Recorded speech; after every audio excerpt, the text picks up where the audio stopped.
In continuation of the last video on thermodynamics 2 of physical chemistry of BSc part 2, इस video में हम पढ़ेंगे change in entropy of a liquid with pressure. हमें ज्ञात है कि ds equal to C P upon T D T minus del V upon del T at constant pressure P D P. जो equation हमने पिछले वीडियो में derive की थी वह प्रत्येक अवस्था के मैटर यानी ठोस, द्रव तथा गैसों के लिए उपयोग में ली जा सकती है। यह समीकरण एंट्रोपी की दाब पर निर्भरता दर्शाती है। चूँकि ताप स्थिर रखने पर dt बराबर 0 होता है, अतः इक्वेशन बन जाती है ds equal to minus del V upon del T constant pressure dp। समीकरण 3 में del V upon del T constant pressure p स्थिर दाब पर प्रसार गुणांक कहलाता है और इसकी परिभाषा है प्रति डिग्री ताप बढ़ाने पर आयतन में होने वाला परिवर्तन। ठोस और द्रव के लिए इसका मान बहुत कम होता है। ठोसों में प्रसार गुणांक 10⁻⁻⁴ पर केल्विन की कोटि का तथा द्रवों में 10⁻⁻⁴ से 10⁻³ पर केल्विन की कोटि का होता है। अतः ठोस व द्रव के लिए del V upon del T constant pressure को कांस्टेंट ही माना जा सकता है। माना कि द्रव पर दाब P1 से P2 बढ़ाया जाता है तो एंट्रोपी परिवर्तन निम्न समीकरण द्वारा दिया जा सकता है। Delta S equal to minus del V upon del T constant pressure P P1 to P2 integrating between P1 to P2 and P और delta S is equal to minus del V upon del T constant pressure into P2 minus P1 within the brackets और delta S is equal to minus del V upon del T constant pressure delta P। चूँकि द्रवों के लिए del V upon del T constant pressure की कोटि 10⁻³ पर kelvin होती है, अतः समीकरण 5 से स्पष्ट है कि 1 जूल पर केल्विन परिवर्तन के लिए दाब को वायुमंडलीय दाब का कई गुना बढ़ाना होगा। अतः हम कह सकते हैं कि दाब के साथ द्रवों की एंट्रोपी में परिवर्तन बहुत कम होता है। Temperature dependence of entropy. माना कि कोई तंत्र ताप T तथा एक अन्य पैरामीटर आयतन अथवा दाब P का फलन है। रिवर्सिबल ट्रांसफॉर्मेशन में तंत्र की हीट कैपेसिटी ऊष्माधारिता इसको हम निम्न प्रकार से व्यक्त कर सकते हैं। Cv is equal to dq rev constant volume upon T and Cp is equal to dq rev P at dq rev constant P upon T, जहाँ पे हम जानते हैं कि dq rev constant V is equal to स्थिर आयतन पर अवशोषित ऊष्मा और dq rev constant P is equal to स्थिर दाब पर अवशोषित ऊष्मा।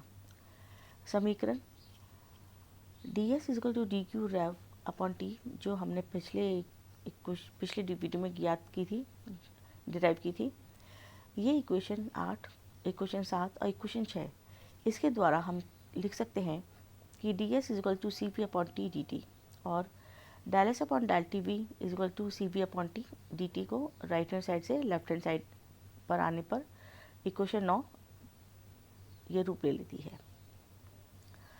इसी प्रकार समीकरण 9 एवं 10 द्वारा ds is equal to C P upon T D T और dt को अगर हम राइट हैंड साइड लाते हैं तो इक्वेशन बन जाती है del S upon del T P is equal to C P upon T.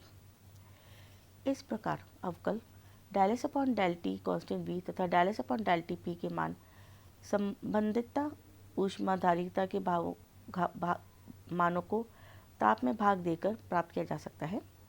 यानी इस प्रकार अवकल del S upon del T constant v तथा del S upon del T constant p के मान संबंधित ऊष्माधारिता के मानों को ताप से भाग देकर प्राप्त किया जा सकता है।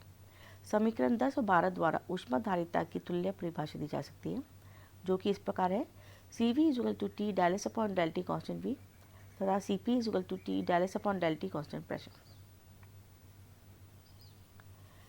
समीकरण 13 और 14 एंट्रोपी की ताप पर निर्भरता को प्रदर्शित करते हैं।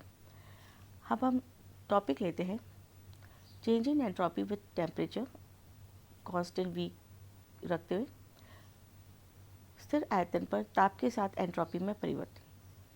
समीकरण 10 जो कि हमने ली थी del S upon del T V is equal to C V upon T, ये हमें पहले से ज्ञात है।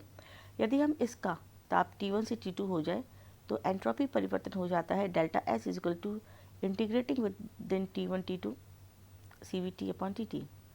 यह मानते हुए कि इस ताप परिसर में CV ताप पर निर्भर नहीं करता है, अतः delta S is equal to C V integrating between T1 T2 d T upon T और delta S is equal to C V L N T two upon T one, या फिर delta S is equal to 2.303 log C V log T two upon T one, और यदि पदार्थ के N मोल है तो delta S का मान हो जाता है 2.303 N C V log T two upon T one.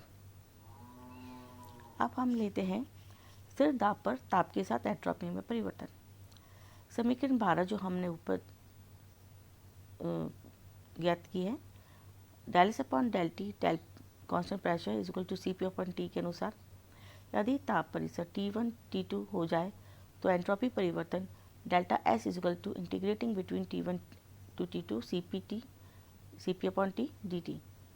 यह मानते हुए कि इस ताप परिसर में Cp ताप पर निर्भर नहीं करता, तो हम Cp को इंटीग्रेटिंग लिमिट के बाहर ले आते हैं और समीकरण हो जाती है delta S equal to C P integrating between T2 d T upon T, और delta S is equal to C P L N T two upon T one, और delta S is equal to 2.303 C P log T two upon T one, और यदि पदार्थ के N मोल है तो delta S का मान हो जाता है 2.303 N C P log T two upon T one.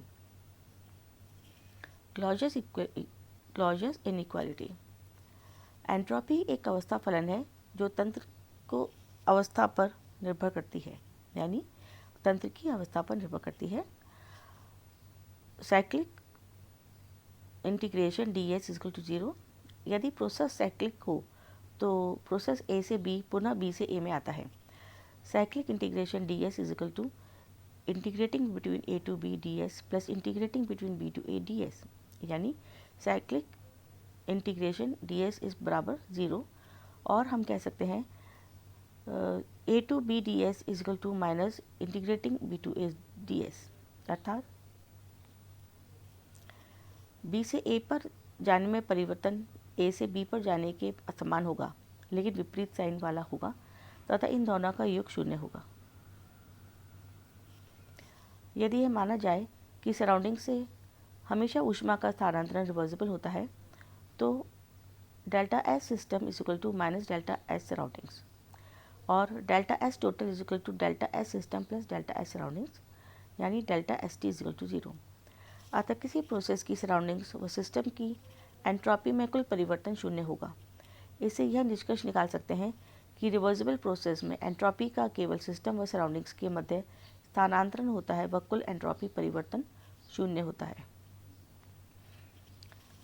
तो हम जो साइकिल बनाते हैं वो है A to B reversible process होता है और B to A reversible process होता है। अतः cyclic integration D Q irreversible upon T is equal to integrating between A to B D Q irreversible upon T minus B to A integrating between B to A D Q reversible upon T. समीकरण 27 का उपयोग करके equation 31 का रूप हो जाता है cyclic integration D Q irreversible upon T is equal to A to B D Q irreversible upon T minus B to A D Q reversible upon T. लेकिन हम जानते हैं कि इरिवर्सिबल साइक्लिक प्रोसेस के लिए cyclic integration D Q irreversible upon T is always less than 0। अतः समीकरण 33 का उपयोग कर हम कह सकते हैं कि समीकरण integrating between A to B D Q irreversible upon T is less than integrating between A to B D Q reversible upon T. लेकिन हम जानते हैं कि D Q reversible upon T is equal to D S. अतः ए से मान 34 में रखने पर integrating A to B D Q irreversible upon T is less than A to B D S, और integrating between A to B D Q irreversible upon T is equal to delta S A B, और Q irreversible upon T is less than delta S system. यहाँ delta S A B प्रक्रम में ए से B पर जाने में entropy परिवर्तन है। एक्सप्रेशन 37 को हम क्लॉज़स इनइक्वालिटी असमानता यानी क्लॉज़स असमानता कहते हैं।